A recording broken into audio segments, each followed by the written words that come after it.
पंजाब केसरी में आप सबका स्वागत है। मैं हूं चंद्रशेखर धरनी।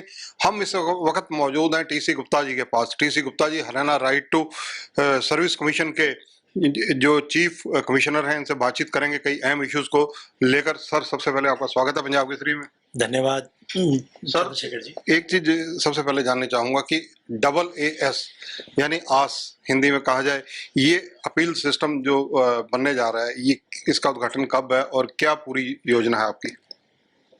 ये आस जो सिस्टम है कि हरियाणा की जनता को Haryana right to service commission से आस लगा के रखनी चाहिए। माननीय मुख्यमंत्री जी इसका लोकार्पण 1 सितंबर को 11 बजे कर रहे हैं। इस एक्ट के तहत ये प्रावधान है कि यदि किसी आदमी को वो सर्विस निर्धारित समय में नहीं मिलती तो उसकी पहली अपील, फिर उसकी दूसरी अपील और उसके बाद के अंदर तीसरी अपील कमीशन के पास, जिसको रिवीजन बोलते हैं, कर सकता है। परंतु बहुत से ऐसे लोग हैं जिनको अपील करने के अंदर ना तो उनको पता और उनको लगता है कि इसमें समय जाएगा। इसीलिए एक ये ऑटोमेटिक सिस्टम है कि जब वो ऑनलाइन सर्विस के लिए अप्लाई करेगा तो उसी समय अपनी कंसेंट दे देगा कि मेरी यदि ये टाइम पे काम नहीं होता तो वो अपील समझी जाए। तो इससे ये होगा कि सारे के सारे जितने भी एप्लीकेशंस होंगी उनको त्वरित गति से उनका निपटारा होगा और Haryana right to service commission और जो एक्ट बना हुआ है वो सार्थक तरीके से लोगों की सेवा कर पाएगा। Haryana right to service commission में अगर देखा जाए तो लोगों को बहुत ज़्यादा इसके बारे में अवेयरनेस नहीं थी, लेकिन अब ये देखने में मिल रहा है फील्ड में, जैसे आप करनाल होके आए और जगह आपके मैसेज जा रहे हैं, कुछ एक्शन हो रहे हैं। जैसे कि पंचकुला वाला एक एक्शन हुआ, किसी के घर में कोई डेथ हो गई थी, उनको वो मामला थोड़ा बता दीजिए क्या है? अभी लोगों में जागरूकता लाने के लिए कमीशन ने ये निर्णय किया है कि हर जिले के अंदर हम जाएंगे और इसके तहत में पहला इंटरेक्टिव सेशन हमने जो किया था, लोगों के साथ सेमिनार जो किया, वो हमने 23 अगस्त को किया, जिसमें लोगों के जनप्रतिनिधि थे और ऑफिसर्स भी थे। सबके सामने सारे डिपार्टमेंट्स की परफॉर्मेंस को रिव्यू किया गया कि कितनी एप्लीकेशन वो टाइम पे कर रहे हैं, कितनी नहीं कर रहे। बहुत जगह जहाँ कमी पाई गई, लोगों के सामने ही उनको बताया गया कि ये इनकी कमियां हैं। और लोगों को, बहुत से ऐसे लोग थे वहाँ पे, एक एडवोकेट थे जो कि प्रैक्टिस के अंदर है और एक सर्विसमैन भी है, वो बताने लगे कि हमें तो इस प्रकार के एक्ट हरियाणा में है पता ही नहीं। तो उनको ये जागरूकता उसके बारे में, और इसी प्रकार से जितने भी लोग हैं हर जिले के अंदर जाके हम बताएंगे। और जहाँ तक विभाग हैं, हर विभाग के जितने फील्ड ऑफिस हैं उसके बाहर नोटिस लगा दिए गए हैं कि यदि ये चीज़ है तो आप जो है इतने दिनों में अपील कर सकते हैं। और आगे हमने विभागों को कहा है कि जितने भी फॉर्म हैं उस फॉर्म के ऊपर छपवाएं कि ये सर्विस आपको इतने दिनों में नहीं मिलती तो आप right to service commission Haryana के पास में आप कंप्लेंट फाइल कर सकते हैं या अपील कर सकते हैं। मेरा ऐसा मानना है, जिस प्रकार से अब कमीशन के पास में केस बहुत आने लगे और ईमेल आने लगी और मैसेजेस और लेटर्स आ रहे हैं, कि अब जागरूकता बढ़ रही है और अगले 2 महीने के अंदर जबकि कमीशन 22 के 22 जिलों को कवर कर लेगा, उसके पश्चात पूरे हरियाणा में इसका ज्ञान हो जाएगा। गुप्ता जी, मुख्यमंत्री का ड्रीम प्रोजेक्ट है CM विंडो, क्या उसकी भी आपके साथ पूरा तालमेल सामंजस्य रहेगा ऑपरेशन में? माननीय मुख्यमंत्री जी ने ये निर्देश दिए हैं कि आप CM विंडो के साथ के अंदर भी इसका कोऑर्डिनेशन करें। तो अब कमीशन ने क्या किया है कि हमने कंसल्टेंट हायर करके अपने पास में जो रखे हैं, हमने इस ऑफिस को नॉर्मल असिस्टेंट सुपरिटेंडेंट वाला नहीं बनाया। हमारे पास जो पोस्ट वेकेंट थी उसकी जगह हमने 2 नए बच्चे जो हैं, जो MBA हैं, उनको कंसल्टेंट करके लिया है।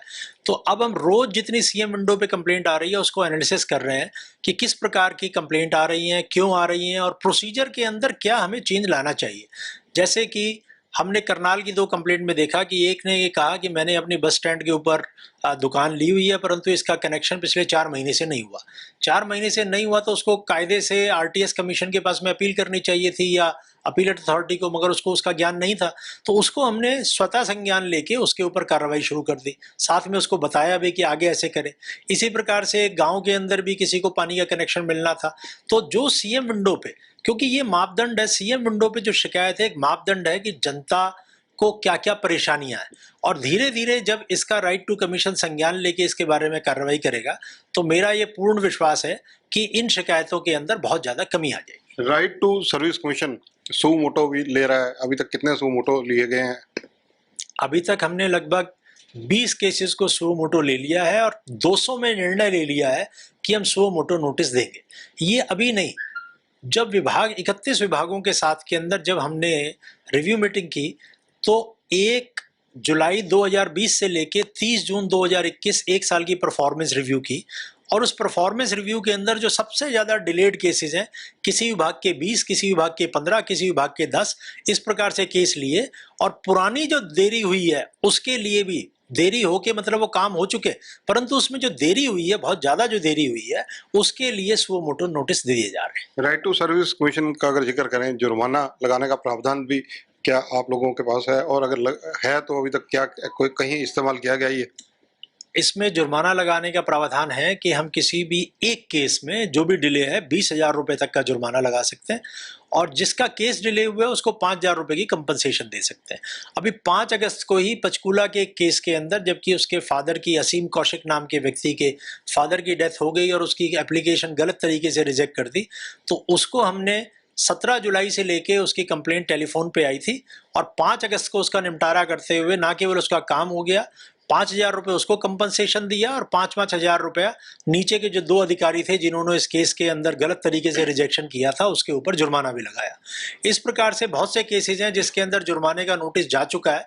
फाइनल हियरिंग करने के बाद के अंदर उसके अंदर भी फाइनल ऑर्डर पास होगा। परंतु मुझे लगता है कि जिस प्रकार की जागरूकता विभागों में आ रही है, पुराने केसेस को छोड़ दें तो नए केसेस के अंदर जुर्माने की नौबत नहीं आएगी, क्योंकि सबको ये कह दिया गया है और लिखित में आदेश दे दिए गए हैं कि 1 अगस्त 2021 के बाद यदि किसी भी केस के अंदर कोई डिले होगी तो वो बर्दाश्त नहीं की जाएगी। तो सर्विसेज ऑनलाइन करने की बात आपने कही थी, जब आपने कार्यभार संभाला था उन दिनों हमारी मुलाकात हुई थी आपसे, उसमें उसकी क्या स्थिति है, कितनी हो चुकी है, कितने पेंडिंग है?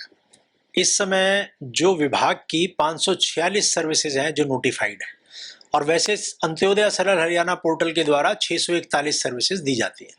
हमारी जो 546 है उसमें से 277 सर्विसेज आज जो है वो ऑनलाइन दी जा रही है, 269 सर्विस ऐसी हैं जो कि ऑनलाइन नहीं दी जा रही। सारे विभागों ने अलग अलग स्टेज पे है, 3 महीने के अंदर कहा है कि सबको ऑनलाइन कर देंगे। कुछ की मुझे लगता है कि अगले 1 सप्ताह में ही हो जाएगी। इसमें एक प्रोसेस फ्लो बनाना होता है, आईटी इंफ्रास्ट्रक्चर क्रिएट करना होता है, नीचे ट्रेनिंग देनी होती है, फॉर्म्स डिजाइन करने होते हैं, तो इसके अंदर थोड़ा समय लगता है। मगर मुझे पूर्ण विश्वास है कि अगले 3 महीने के अंदर इसकी जो नोटिफाइड सर्विस है सारी की सारी ऑनलाइन हो जाएगी। सर, आपने सभी डिप्टी कमिश्नर्स को हरियाणा के पत्र भी लिखा है, उस जी। पत्र का मूल आधार क्या है? उस पत्र का मूल आधार यह है कि डिप्टी कमिश्नर अपने जिले के अंदर ये रिव्यू करें कि उनके जिले के अंदर आरटीएस की जो नोटिफाइड सर्विस है उसकी क्या स्थिति है। और मैंने ये कहा है, इसका बड़ा अच्छा सिस्टम है कि अंत्योदय सरल पोर्टल पे आरटीएस का स्कोर आता है 10 में से। तो मैंने उनको कहा है कि 9 से ऊपर होना चाहिए, 9 से नीचे मुझे स्वीकार्य नहीं है। 8 से यदि नीचे होगा तो उस जिले के उपायुक्त को उस जिले की परफॉर्मेंस के बारे में एक डिस्प्लेजर नोट, और यदि 9.5 से ऊपर होगा 10 में से तो उसके लिए उनको प्रशंसा पत्र उनको भेजा जाएगा हर महीने। तो हर महीने जो भी डीसीज हैं उनको अपना स्कोर पत्र के माध्यम से और ईमेल के माध्यम से पता लग जाएगा। मगर मुझे पूर्ण विश्वास है, क्योंकि 2 जिले केवल आज की डेट में ऐसे हैं जो 8 से नीचे हैं, वो उन्होंने वादा किया है कि ये इसी संडे तक, इसी छुट्टियों के दौरान के अंदर ही वो सारा रिव्यू करके 8 से ऊपर तो आ ही जाएंगे। परंतु बहुत से ऐसे लोग हैं जिन्होंने कहा है कि हम 9 से ऊपर आ जाएंगे, तो मुझे नहीं लगता कि ऐसा कोई भी जिला 1 महीने के बाद बचेगा जो कि 9 से नीचे होगा। तो राइट टू सर्विस कमीशन की पहचान आपकी अपनी वर्किंग से स्थापित होने लगी है। हमें एक जानकारी मिली है, पता नहीं कितनी सही है या गलत है, वो आप आधिकारिक रूप से बता सकते हैं कि फोन के ऊपर आपको कंप्लेंट मिलती है, उस पर 15 दिन में एक्शन होता है, ऑर्डर किए जाते हैं। मैंने जैसे अभी आपको बताया कि ये असीम कौशिक की कंप्लेंट केवल टेलीफोन के ऊपर आई थी और उसका 15 दिन के अंदर निपटारा कर दिया। हमारी ईमेल के द्वारा आजकल काफ़ी आ रही हैं, ईमेल पे हो, फ़ोन पे हो, व्हाट्सएप पे हो, कोई भी शिकायत आएगी उसका संज्ञान लिया जाएगा। केवल एक वादा हरियाणा की जनता के साथ है कि जैसे कि माननीय मुख्यमंत्री जी ने कहा है कि जो नोटिफाइड सर्विस का जो समय है उसमें वो सेवाएं मिलेंगी, नहीं मिलेगी तो कमीशन यहाँ बैठा है इस चीज़ को सुनिश्चित करने के लिए कि उसके अंदर वो सेवाएं उनको मिले। धन्यवाद। तो ये है टीसी गुप्ता जी। ये नई स्कीम जो है आज लॉन्च होने जा रही है। 1 सितंबर को मुख्यमंत्री हरियाणा मनोहर लाल जी इसका उद्घाटन करेंगे, लोकार्पण करेंगे। और सबसे बड़ी बात यह है कि सीएम विंडो के साथ जिस तरह से कनेक्शन रहेगा, ये सब चीजें अब धीरे धीरे और सुधार की तरफ चलेंगी, क्योंकि टीसी गुप्ता जी सुधारात्मक कार्यों के लिए अपनी एक पहचान रखते हैं। और जिन विभागों में ये अतीत में रहे हैं, एडिशनल चीफ सेक्रेटरी तक हरियाणा में विभिन्न पदों पर रहे हैं, तो इन्होंने वहां पर कायाकल्प किया है, अलग कार्यशैली से इनकी पहचान रही है। कैमरामैन सुनील के साथ चंद्रशेखर धरनी, पंजाब केसरी टीवी, चंडीगढ़। हमसे जुड़े रहने के लिए हमारे YouTube चैनल को सब्सक्राइब करें और नई वीडियो की नोटिफिकेशन के लिए बेल आइकॉन को दबाएं। अगर आप ये वीडियो Facebook पर देख रहे हैं तो लाइक जरूर करें और ज्यादा से ज्यादा शेयर करें। धन्यवाद।